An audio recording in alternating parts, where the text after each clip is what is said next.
We've got a pretty intriguing prospect next with Jalen Hurd from Baylor. He was the quarterback at Tennessee, and then he transferred to become a receiver. His size measurements are pretty impressive. 76.75 inches tall, which is 6'4" 3/4. 226 pounds. Both of those are well above average for this class. 10-inch hands, which are well above average for this class, but there actually were a lot of players with pretty large hands this year. 77.625-inch wingspan, which was about average. He's 23.19 years old, so on the older side for this class, but he definitely lost some time having to transfer. He's a redshirt senior. He's one of the thickest guys in the class when you look at his weight divided by his height. He's pretty average when it comes to the span divided by the height, and he's slightly above average with the hand size divided by height.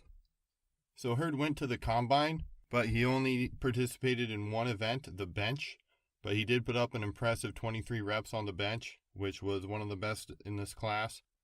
I don't know if he was injured or what. I'm definitely going to have to check out the pro day, but he did not participate in any other drill. No 40, no vertical, any of that. When I talk about wanting to reduce uncertainty, when most of the events at the combine weren't tested, that's a lot of uncertainty to me. I watched 2 games of Hurd. His first game is against Texas. Doesn't false step, but loads. So again, that's in his stance. He's not taking a step, but he's not in position to explode. He drops the knees, drops the hips before he takes off. Looks kind of herky-jerky. Late reacting on the screen block, might have some change of direction issues. He at least tries to block. Shows a nice hands catch on an out route. He definitely has issues getting to the guy who's supposed to block. This is a red flag. If he's showing effort blocking, if he's unable to move in open space to get to the guy he's supposed to block, he can't change direction left and right to adjust to the path of the guy, that's showing some agility issues side to side. False start, that's a mental issue. I don't understand how any football player ever false starts or jumps off sides. I honestly do not understand it. I don't think I ever will. Remember the snap, watch the ball. Looks like average acceleration and average speed, below average agility at this point. Runs tall. Running tall is what's going to prevent you from being agile. If your center of gravity is 2.5 feet off the ground versus 1.5 feet off the ground, one, your stance is wider, your hips are lower, you can throw that center of gravity left and right. The angle of force, imagine your legs are spread out wider than your shoulders with your legs completely straight. If you push off one of them, think of that angle between your foot and your hip and where that's pointing. Now widen your feet out more, bend down farther, and push to the left. That angle between your hip, your knee, and your foot are now much more horizontal. You're going to be able to accelerate faster and cover more ground horizontally if you have that knee bend, that hip bend. If he's running tall, that shows that there's probably a reason. I don't know. I don't want to speculate because he could have been injured, but that would be a reason to not run at the combine in the agility drills. Decent out route. Shows some nice knowledge of route concepts, but it just takes him forever to execute. So as a former quarterback, I would hope he knows route concepts. That's pretty much 50%, if not more, of a quarterback's job.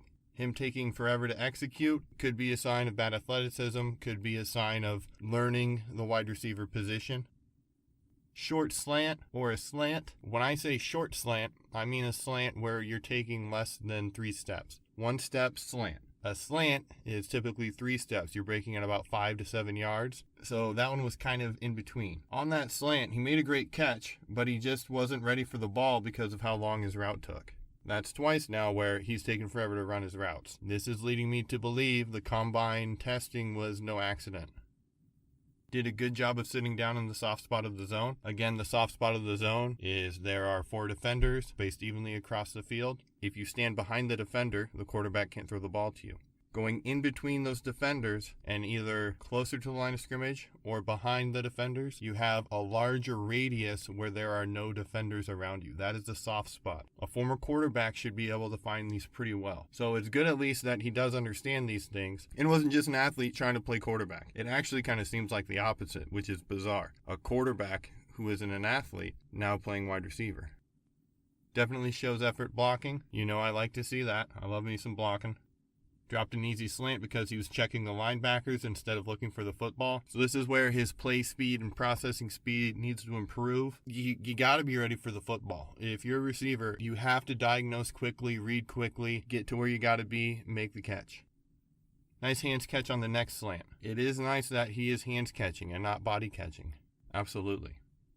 Did a good job following his blockers and finding the hole as a running back. So he played not just receiver, but he did play running back. It was interesting. He almost looked exactly like Cordero Patterson, just imagine a much slower version. Again at running back, he should have cut outside. I do think he has severe issues moving laterally. Agility is one of the most important things to me. I think I've said it 4 or 5 times by now. I love me some agility. It's great if you're an athlete. You got to be able to move side to side. When I'm seeing multiple times on the film issues of him being able to move laterally, that's very concerning to me, especially when I have no data point from the combine to back it up. Does not have the speed to beat anyone deep. Okay, so he can't beat anyone deep, and he has issues moving left and right. That's not a very good recipe for a wide receiver in the NFL. Another hands catch on a slant route, but he dropped it. He does have good vision as a ball carrier inside, north-south runner. So he can read the holes, but remember, he runs tall. That's not a very good recipe for a running back, and he also doesn't have the speed to get to the edge. He doesn't have the agility to make anyone miss left and right. And he doesn't have the long speed to beat anyone deep. So him being a gadget player on offense in the NFL simply is not going to happen, except for maybe a trick pass. Definitely not going to be a running back. He tries to block, he's just not good at it. I like to see the effort. Results are what matter in the NFL. When you're getting paid money to do a job, you need results or they're going to find someone else. It's just how it is in virtually every job based on performance. Doesn't have the speed to get to the edge or threaten the edge. So getting to the edge is one level of speed, right? You can get the edge, you can beat the linebacker. There's also a lower level of speed where you threaten the edge. You almost never go outside the tackle, but you threaten with your body lean and appearance of going outside. Sony Michel is pretty darn good at this. James Conner's pretty darn good at this. Jordan Howard is darn good at this. CJ Anderson. There's a lot of slower backs that still give the appearance that they're going outside, just long enough to find a crease going north. He doesn't even have the speed in college to threaten the edge as a running back. His hitch routes are bad. I think we've talked enough about this game. I don't really think I need to recap it. I kind of went through most points in pretty good detail. The next game was Oklahoma State. He gets caught from behind a lot, even on drag routes. So drag routes are designed to get your guy in space and outrun the defender. If he can't outrun defenders on a drag route, can't beat anyone deep, doesn't have side-to-side agility, are you seeing a very high probability of NFL slot capabilities? I sure am not. Lost his footing when cutting on a route. He does not bend his upper body at all. I love my balance. You have to stay on your feet in order to make a play. It's very simple. Only seems to get separation on schemes, not routes or athleticism. This is probably, in my opinion, the number one thing people watching film do not understand is what was the actual play call? What was the scheme? Was he getting rubbed off? Was his guy getting picked by the other receiver? Was it just a tricky play action pass and they got him wide open in the flat? How are they getting him the football? Is he beating the defender? Is he beating multiple defenders? Or is he unable to beat any defender?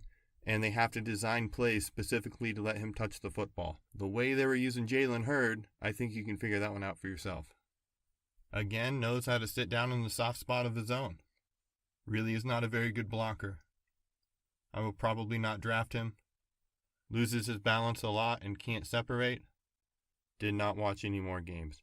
Jalen Hurd is the one prospect outside of probably Hunter Renfrow where I don't really understand all of the hype I see for him around the internet. He really does nothing special on film at all. In fact, most of it is quite bad. His best trait is sitting in the soft spot of the zone and having good vision. Well, as a former quarterback, that's really not too surprising. He is older for this class as well. His body is impressive, I get it, but we have no data points. We have no athletic testings to even verify what's on film. And when the athleticism looks bad on film and you don't have any data points, you're really doing a lot of projecting to assume that he has some sort of hidden ability curve, especially as a big slot with all of these agility issues, especially when he's having issues running routes as a receiver, when his best trait is running up the middle as a 6'5", 226-pound man.